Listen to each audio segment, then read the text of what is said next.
everyone to the NC25 campus. This is our status update, or monthly update. My name is Dean Kavana and I'm one of the project managers. My name is Ish Patel and I'm a project manager. Hello everyone, my name is Nick Hathaway, I'm the project engineer. Good afternoon, my name is Elijah Burt, I'm the field engineer. My name is Alejandro Tejada Gonzalez and I'm the safety manager. Hello, my name is Simbar Kelly, I'm the site superintendent. Jumping right into some required information that we were putting in our slideshow. The project overview is a 24 megawatt data center with 32 CRA units, 78 FCW units, 6 CROC units, 15 diesel generators, and a vapor mitigation system. Like Ryan said, this is the scenario we were given.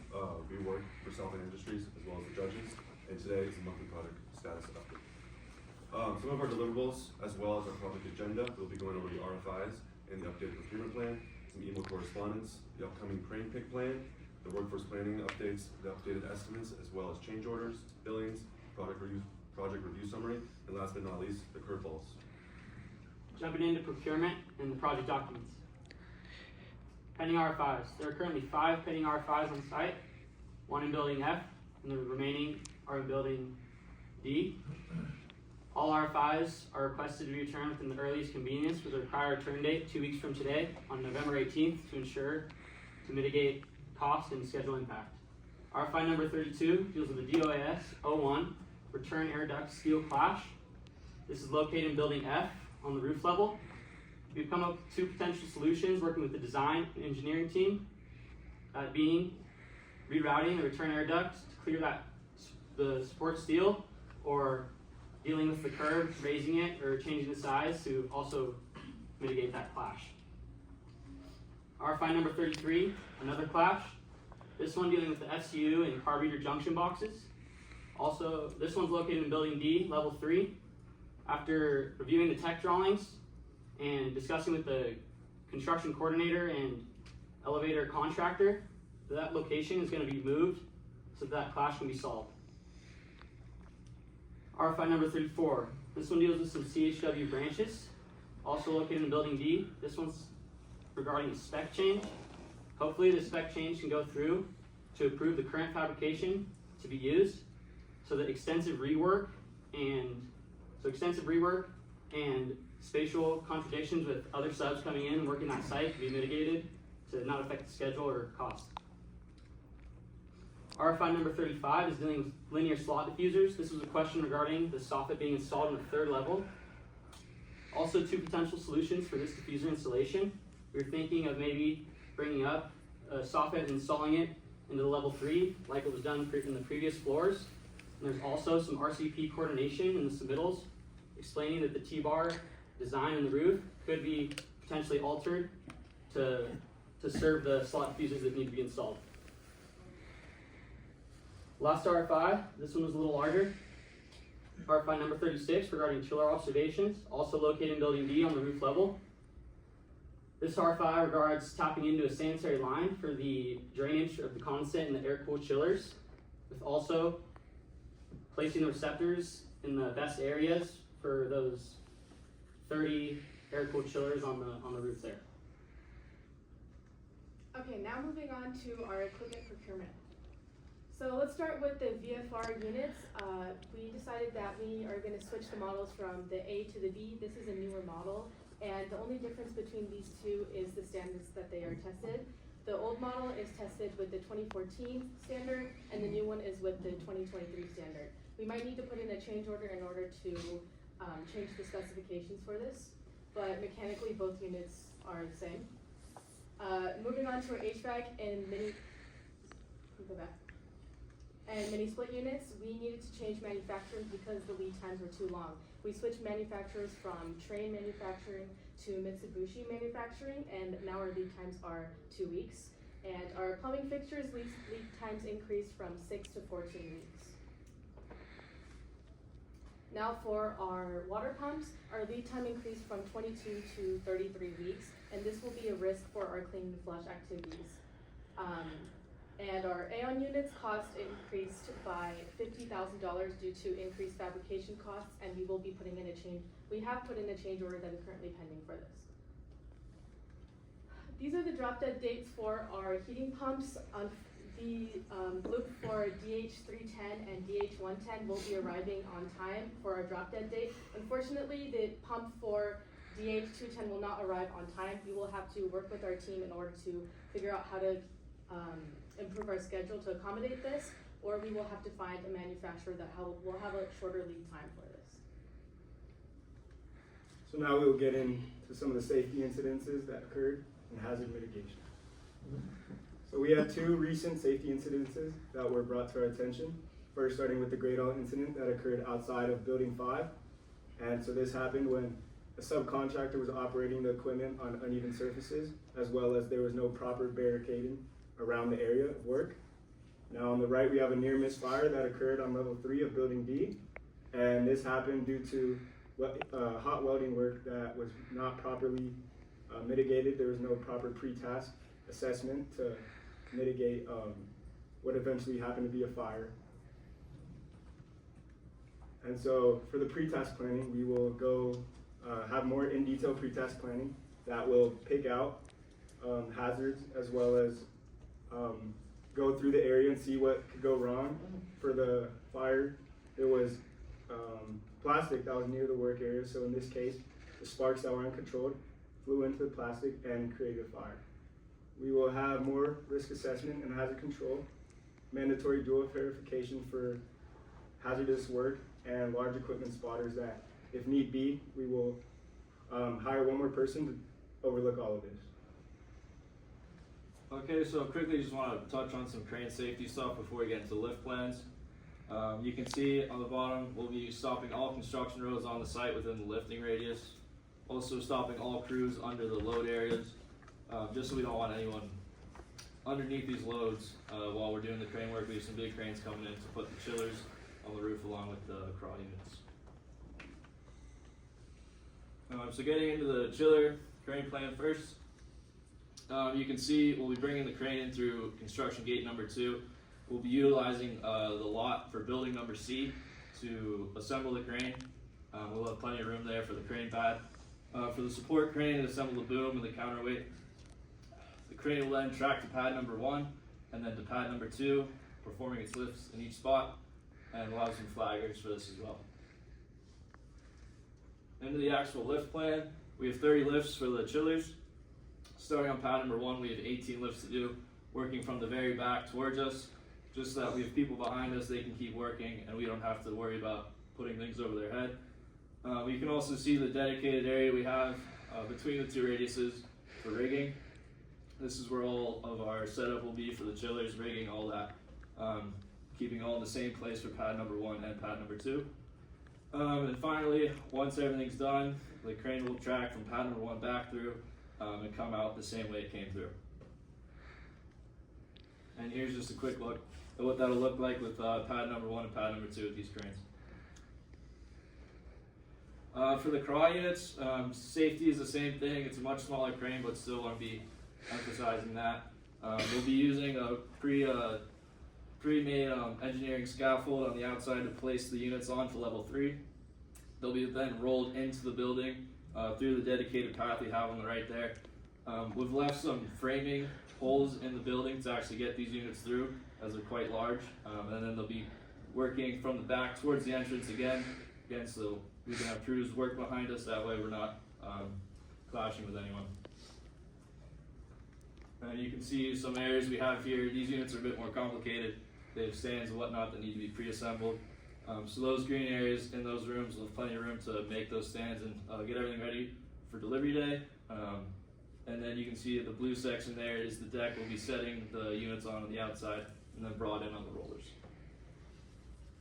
Alright, so moving on to the workforce planning and our project labor status update. We currently have work in building D going on. We have plumbing, sheet metal, as well as piping. All 3 are going on in building D currently. So we first had in October, we had the whole area of 310 in this building built out, and now we're moving on into November, and we're having area 210 being built out. Moving right into it, for sheet metal, this is some labor feedback that we received from the month of October. As you can see, a breakdown per week. We determined the actual length footage that was completed, as well as the actual total field hours completed. and then that determined our length footage per man day that was completed. As you can see, started off a little shaky, but then moved into, got a little more solid length footage per man day at the end. Moving on to the forecast for November. As you can see, we have our forecasted length footage that's going to be done, as well as our forecasted hours. Forecasted hours were determined by the actual length footage per man day.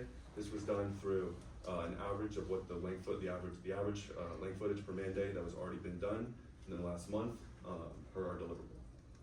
Moving on to the workforce planning, the sheet metal chart and overview. As you can see, our budget looks pretty good. Our budgeted workforce is ahead of the forecasted workforce, and we're looking pretty solid so far, except yeah, we're looking pretty solid. Moving right into the piping, this is our labor feedback from October. For October, we were given our actual length footage as well as the total field hours. Then we determined the actual length footage per man day. As you can see, these numbers are pretty low, not too good, right around 5 and 4. These numbers need to be bumped up, and our productivity is pretty bad. Overall, we were behind schedule through the month of October. Moving on to the forecast for November, we had the forecasted length footage as a takeoff, as well as we had the forecasted hours. Then our superintendent decided that we wanted to help us kind of get back on track, improve our schedule. This meant that our actual length foot per man day would be bumped up to 7.3. This was done by bringing in additional crews, which I'll get into in a second, to bring up our length footage to 7.3. Our length footage per man day is 7.3. This changed our forecasted hours to be a bit different for how much work is going to get done, as seen on the graph here. As shown on the graph here, our budgeted workforce was way lower than the actual forecasted workforce, which is a big issue. We needed to fix that, so we brought in more crews. As shown, it kind of levels out. Moving on to plumbing, this was the labor feedback we received for October as well. Very similar situation where we're given the length footage, the actual total field hours, then we determined the actual length footage per man day. This was a little bit behind schedule, but roughly around 10 and 8.9, a little behind schedule. We were hoping to pick this up in the coming weeks. This was done by just improving our forecasted crew. Before, in the last month, we were running a crew size around 3 to 4, maybe 4 to 5. Now we're going to bump it up to 9 to 10. Moving on to the chart, as you can see, our forecasted workforce was way above our budgeted workforce. But then hopefully with this budgeted crew, or with the new crew increase, be able to get that to level out and maybe make up some of that lost money in the workforce chart there. Moving on to our workforce planning for the 3-week look ahead. As you can see with sheet metal, we're on track. Sheet metal's doing well so far. We're keeping that pretty solid with around 3 and 2 crew sizes per week. For piping, we were a little bit behind schedule with, as you can see with the 8, and then however our superintendent is bringing in 10 additional crews for weeks 2 and 3. For plumbing, we were increasing our crew size from around 4 to 5, 3 to 4 to 9 to 10 to kind of make up for some of that lost time. Doing a little bit of a recap on the whole entire project, or these 3 scopes. Sheet metal, we're on track. We currently have a money saving forecast with around $33,000 of projected savings. With piping, we're currently behind due to our schedule being behind as well. Our productivity levels are just not exactly where we want them to be, and we have $123,000 of projected total loss. With plumbing, we're also currently behind. However, this number is actually incorrect. It's not $123,000, it is $28,000, so it's not as bad as piping.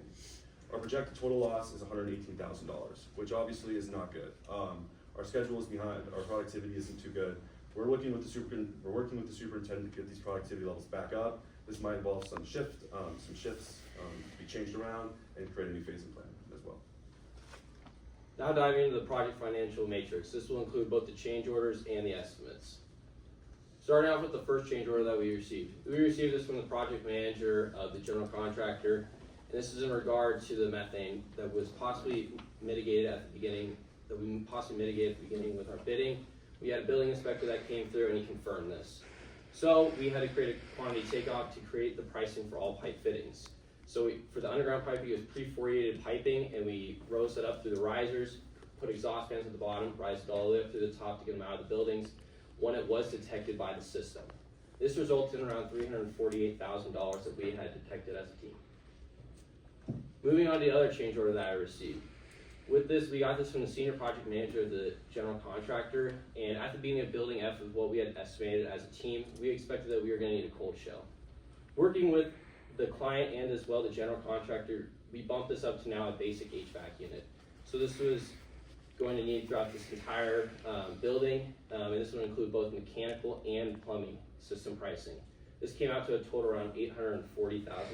As you can see, with the subtotal later, material equipment, and the subtotal subcontracts that we were going to need for both mechanical and plumbing to bring us to $840,000. Moving into the change order log, there's two sections of it: what's approved and what's pending. Both of them, there's two different things.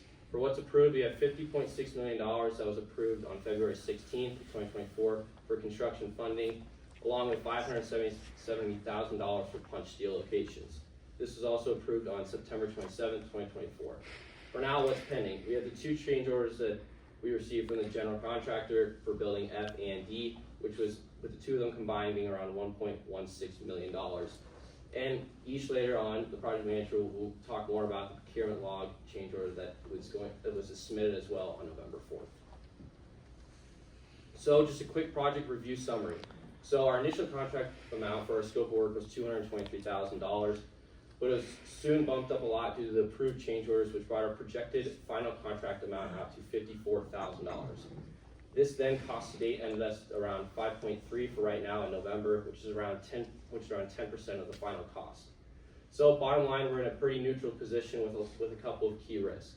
The good things that we see though is that we see there's a bill to cost ratio of 1.15%, along with this significant approved change orders, which will help us with the scope of work.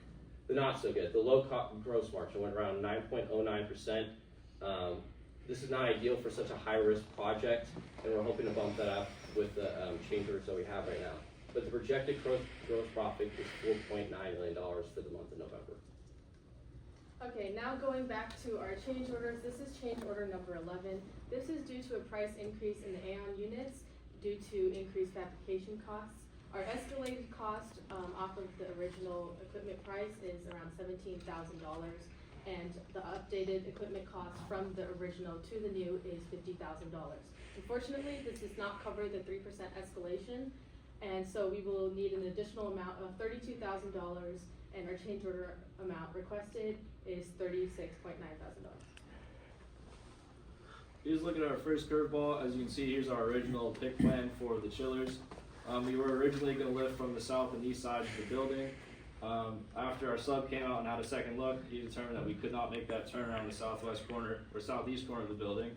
Understandably, it's only 30 feet. So we'll now be, as we saw previously, lifting from the south side of the building only. This actually works out though. As you can see here, we actually have to have 2 staging areas for rigging. We've brought that down to 1 now. We're much more condensed on the south side of the building now, which hopefully will make us more efficient with our lifts and also impact the site much less for other trades. Moving on to curveball number 2, we received notice that we now need to do a heat tracing system for our 30 chillers on the roofing for building D. They asked for an estimated ROM, which we came up with $96,500, and they also asked for a concept sketch, which you can see over here. This includes the paneling, the T's, the valves, the end seals, and the branch piping. This estimated ROM is from the calculated cable in linear feet. We also added 5 feet per T and for the valves. Unfortunately, this doesn't include the main piping, but we can get that to you as soon as we get that done. As we wrap this status meeting back up, so here's a quick overview. So there are risks that were present as we had already discussed, but we are in a very manageable position as a subcontractor. We do need to stay on top of these change orders that are being pending right now, with that being around $3 million.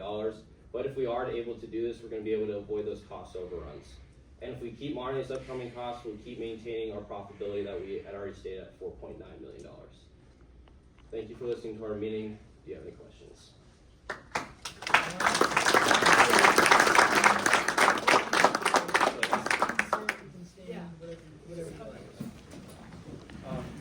couple financial questions for you guys. So you guys mentioned that this is a high risk project.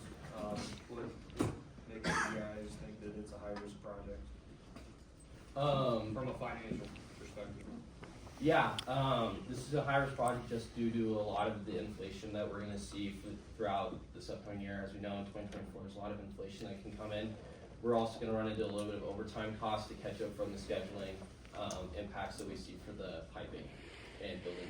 Along with this, we also have the increased equipment costs, and this is like, for example, the Aeon units, this was an increase $50,000 because of fabrication, so that's another financial risk that we need to, stay on top of. And what type of contract structure was this? Is it lump sum, T&M? I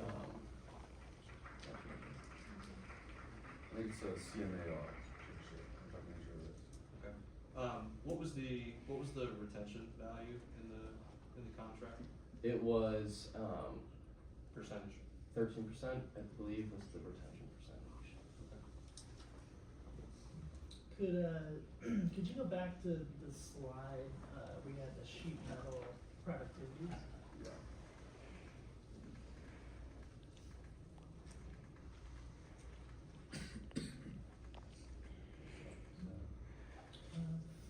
This one or more back? With the table. Yeah, I think that was good. Okay, so for here, I guess what concerns me is that on actuals, I think we've been around 15 linear feet per man day from a productivity standpoint. I know you've got 60 here, but so if we're, I know that's what we budgeted, so I'm thinking we have maybe like a scaling there or something with our footages, 'cause do you think, like, if we budgeted 15, is there any like worry, like how are we gonna be so extremely successful like overnight? Sorry, I'm not really sure I'm understanding the question. If we budgeted 15 linear feet per man day, so you're getting like much less linear footage in per day, do you have a way of how we're gonna just overnight now be able to be 5 times more successful from an efficiency standpoint? I'm gonna have to get back to you and maybe look over those takeoffs, but I think just based on your question, I think increasing crew sizes would be super helpful to try and get that productivity back. Can you go back to I think there was a couple charts before this similar layout, different scope. Yeah, I think that was a good idea. Go back to, yeah, back the other way. Oh, sorry. One more. Right there. So my question for you guys, it looks like you have a substantial jump in actual field hours compared to the amount of footage that you guys are installing. What contributed to that jump from one week to the next? Looks like the hours stayed the same, but you guys more than almost tripled your install footage. Correct. I think the crew size was around the same, however, it was just the first week, we just ran into some issues. It was new, a lot of new stuff that we're dealing with, which we hadn't seen before with this area in 310. So it was also our first time doing that installation. So we was able to pick that up and get it more back out to the average. Okay. Do you mind flipping to the chiller quick plan? Yes.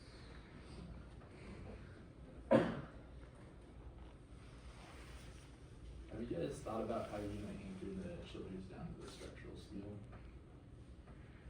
Yeah, so the chillers will be temporary anchored. They actually have seismic kind of rubber pucks that they'll sit on temporarily.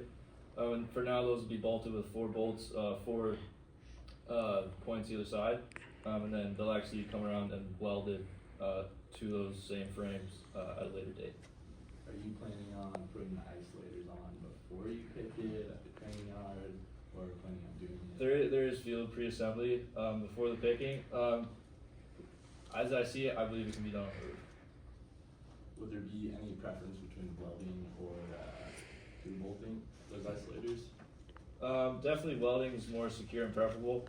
Odds are, if they are bolted temporarily, the bolts will probably stay with the weld, so you might end up with both. But I'm most confident in the weld, yeah. So we're pretty early in this project, right? Like 10% through, something like that. Got a lot of work ahead of us. A lot of it's kind of high risk, either from a safety perspective or a financial perspective. What do you think your biggest concern is in pick one activity?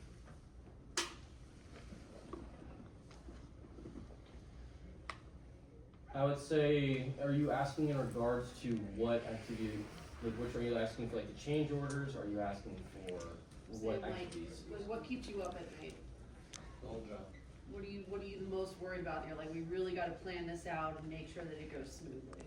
Is there more risk in like equipment? Is there more risk in labor, subcontract? I would say that our biggest issue right now is requiring the labor that we need, is because with all these approved change orders, it is going to impact us a lot. We're used to a little bit smaller of a size.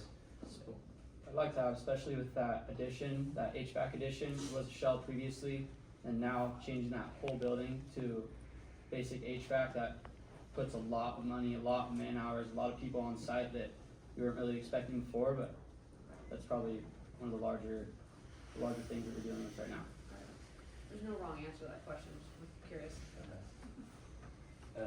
Going back to the ankle unit clash with the carburetor J boxes, were we installed in the correct location, or was the technology Per the tech plans, the other one, Dean, next one.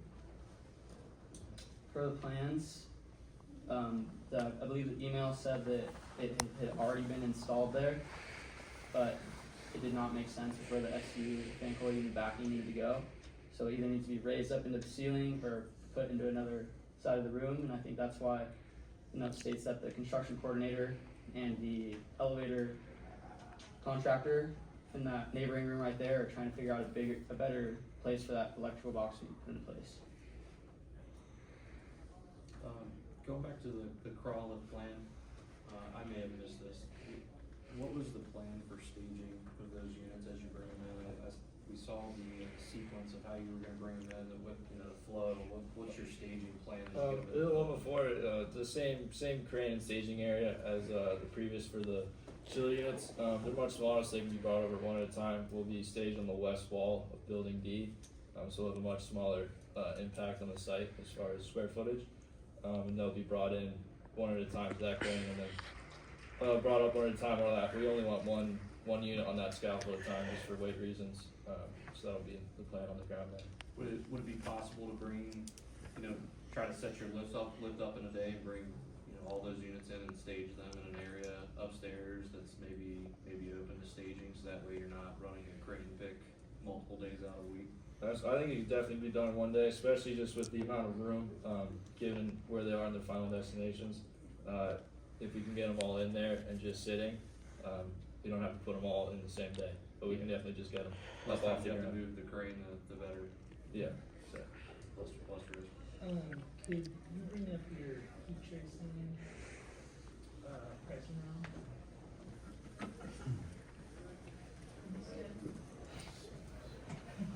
Do you mind walking, I know there was some parameters, and I think it's a great sketch.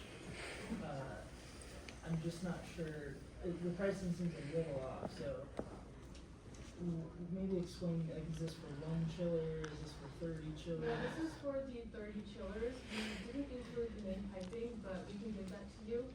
We basically found the linear feet for the branch piping for all 30 of these chillers and included the extra 5 feet cabling for all the T's and D's. Did that include the vertical portions up to the chiller? Yes. Okay. What was your unit cost? I think it was like 33 per Yeah, $32 per 33. Yeah. Yeah, Okay. $30 to $35. Yeah, maybe look at it. I don't know, we had some issues with, some footages on the workforce, and then this just seems low. Okay, yeah, we'll do that too. Question, on those 5 feet for the valves and T's, why did you guys add that? I'm not really sure. We received in the email that we needed to account for an additional 5 feet for the T's and valves, so we just put that into our estimate over here. Oh, so it said that on the email? Yeah. Why do you think that is though? Honestly, I have to get back to you on that. I'll look into it. Yeah, I think maybe those parts of the pipe, they might need, some additional tracing, change in size, valves are a little bit more complicated, it's not just straight pipe, right? So I think that may be why. Makes sense. Yeah, that makes sense. So if the owner were to approve this change, what would the next steps be for you guys to implement this and get it rolling? Well, we definitely have to put in a change order for this because this is an added scope. Assume that's been approved. Oh, okay. You've submitted it, it's approved, what's the next steps? Yeah, the next steps will be to work with our scheduler, incorporate this into what our previous schedule is, what we have as now. Sit down as a team, figure out, kind of work through the schedule, how many man hours we're gonna need for each step of this process, as this is a very large process to include a basic HVAC system for building F. Once we figure that all the way out and we have our financial budget, we'll work with incorporating the labor and the materials that we're gonna need for this and bring them onto the site. Okay, we come up on the time limit. Just want to say great job. It was a really good presentation, provided good examples. So with that, industry should be.